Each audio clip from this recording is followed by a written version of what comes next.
We've seen some good trades, we've seen some bad trades. We've seen trades that turned an entire franchise around, and we've seen others that did the complete opposite. However, throughout the course of NBA history, there have been some trades that were just ridiculously weird. I'll explain each trade in detail and why they possibly made them. How's it going, ladies and gents? My name's Andy, and here are the 6 weirdest trades in NBA history. Number 6, Fred Roberts to the Boston Celtics.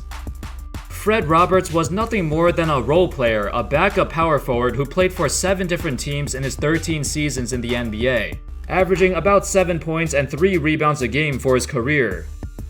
However, in 1986, the Boston Celtics and Utah Jazz, for some reason, were in a bidding war to get Roberts. He was a restricted free agent, and the Celtics offered him a 2-year, $400,000 contract. The Jazz decided to match the offer to keep him, even though they honestly didn't need him, since they already had a young Karl Malone who was on the verge of becoming a superstar, as well as multiple other backup big men. So the Jazz surprisingly matched the Celtics' offer, and now the only way the Celtics could get him is through a sign and trade. The Jazz said that they would trade Roberts to them if they got back a second-round pick. But the Celtics did not have a second-round pick, so they could only offer a third-round pick. And yes, back in the 80s, the draft had like 7 rounds. So the Jazz agreed to take the third-round pick, which they used to select Billy Donovan in the 1987 drafts, who would only play in the NBA for 1 season before eventually becoming a head coach. But the Jazz also added another part to the deal. They wanted the Celtics to play 2 preseason games in Utah, which was really strange. But according to the Jazz owner, he hoped that the Celtics would bring in a lot of ticket sales and revenue because at the time, they were the most popular team in the league, right up there with the Lakers. And I guess it worked out according to plan, because those 2 preseason games instantly sold out and the Jazz fans rushed to the arena to see the Celtics play. So this trade was basically a way for the Jazz to earn some extra cash by inviting the Celtics over to play, and also got a third-round pick out of it. Not a bad deal considering that the Jazz didn't even need Fred Roberts. Number 5, Stan Van Gundy to Orlando. Now, this trade might not seem that weird, but I believe it was the first time a coach got traded to another team. And how this whole thing played out was very awkward.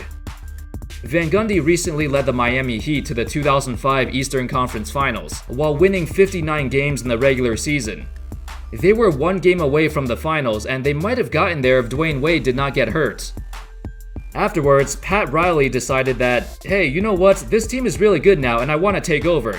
So he stepped down from his executive role and became the head coach, after some arguments with Van Gundy, which caused Van Gundy to step down.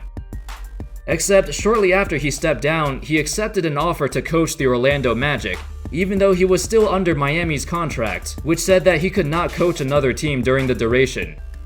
However, Miami would allow Van Gundy to coach Orlando if they got back some draft picks in exchange, which they did. Orlando sent them a 2007 and 2008 second-round pick. Those picks did not turn into any decent players.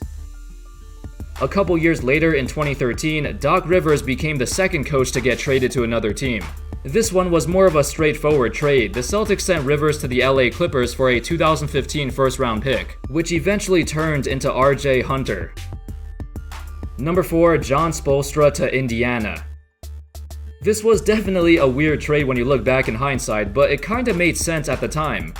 To sum it up, Jon Spoelstra was Erik Spoelstra's father, and in 1982, he was the marketing executive of the Portland Trail Blazers. At the time, the majority of NBA teams were losing money, but the Blazers were one of them who haven't.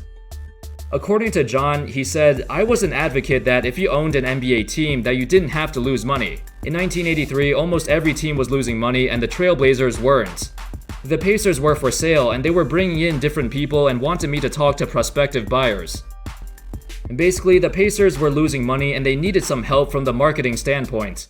So Jon Spoelstra decided to trade himself to the Pacers in exchange for point guard John Boos. In his prime, Boos was a great point guard. He was a 2-time All-Star and led the league in assists and steals for multiple seasons. But by 1983, he was 32 years old and just a backup point guard. Also, he left the Blazers after just 1 season, so this trade didn't really accomplish anything. But at least the Blazers got him for basically nothing. Jon Spoelstra was able to help the Pacers find a new owner for their team, which turned out to be Herbert and Mel Simon. Spoelstra would only be consulting with the Pacers for a couple weeks and then return back to Portland. At the end of the day, I guess the Pacers won the trade because it definitely helped their franchise stay there. Number 3, Kyle Korver for a copy machine. Over his career, Kyle Korver developed into one of the greatest three-point shooters in NBA history. He has a career three-point percentage of 43% and led the league in that category for 4 different seasons. It's the part of his game that has not fallen off even when he's gotten a lot older. In 2003, the Nets recently made the finals for 2 consecutive years, but despite their success, they were still near the bottom of the league in attendance and overall viewership. The Nets were not a very popular team, and with the economy starting to go downhill, they were still losing money even though they were contending for the title. In the 2003 draft, the Nets held the 51st overall pick, which they used to draft Kyle Korver, but then they decided to trade Korver to Philadelphia for $125,000. According to Zach Lowe, he said, "With none of their preferred choices on the board, the Nets brass selected Creighton small forward Kyle Korver with the 51st pick, and immediately sold his draft rights to the Sixers for $125,000. That covered Summer League, and with the leftover cash, the Nets bought a new copy machine. In Philly, Korver would become an exceptional role player, and his three-point shooting was on point right when he got there. Had the Nets decided to keep Korver, he could have helped them a lot, especially playing next to Jason Kidd. In fact, the Nets were bottom 10 in the league in three-point percentage, so Korver would immediately make them better. Looking at this in hindsight, this was a terrible trade for the Nets, but at the same time, most players picked in the second round don't amount to anything. I mean, it was the 51st overall pick. Players drafted at that spot usually don't even play a single game, so nobody expected anything out of Korver. In addition to that, the Nets also had financial issues, so the trade does make sense from their perspective. Number 2, Bill Russell to the Celtics. I've talked about this trade in a previous video before when I ranked the greatest draft day trades ever. This Bill Russell trade was also one of the weirdest ones ever. To sum it up, the Celtics coach Red Auerbach was looking for a tough, defensive-minded center on the roster. He had his eyes set on Bill Russell. The Rochester Royals had the number 1 pick, but Auerbach pulled some strings to get them to not draft Russell. He offered the Royals a show from the Ice Capades, a group of traveling ice skaters. The Royals accepted the offer, but it turns out they didn't want Russell anyway, so they essentially got a free show from the Ice Capades in Rochester. Now, the number 2 pick belonged to the St. Louis Hawks, and that's where Auerbach came in with an offer. He offered 2 future Hall of Famers, Ed Macauley and Cliff Hagan, to the Hawks for Bill Russell. The Hawks accepted the offer, and the rest is history. Decades later, Bill Simmons has stated that he believed the real reason this trade happened was because in the 1950s, the racism in St. Louis was everywhere, and the organization most likely did not want a black player to represent the city, because it probably would not attract as many fans. Even to this day, the Russell trade to the Celtics still remains as the greatest draft day trade in NBA history in terms of impact. Russell was the driving force behind the Celtics' incredible championship run in the 50s and 60s. And while the Hawks did win a championship in 1958, they were nowhere near as dominant as the Celtics during that era. Number 1, the Clippers and Celtics trade franchises. If you're a fan of NBA history, you should know that there used to be a franchise called the Buffalo Braves, located in upstate New York. The Braves no longer exist, but they're actually the same franchise that eventually became the Los Angeles Clippers. So how did that happen? Well, it was actually because 2 owners decided to trade their entire franchise with each other. In 1978, the Buffalo Braves were owned by John Brown. The Boston Celtics were owned by Irv Levin. Even though Irv owned the Celtics, he lived in California and he wanted to move back there and own a team there. However, he couldn't just move the Celtics to California. By 1978, they had like 13 championships and they were by far the most successful franchise in the NBA. If he relocated them to the West Coast, there would be riots on the streets of Boston. So then, in comes John Brown. John was content with owning the Braves, but at the time, they were still a relatively new expansion team and they had nowhere near the amount of popularity or revenue as the Celtics.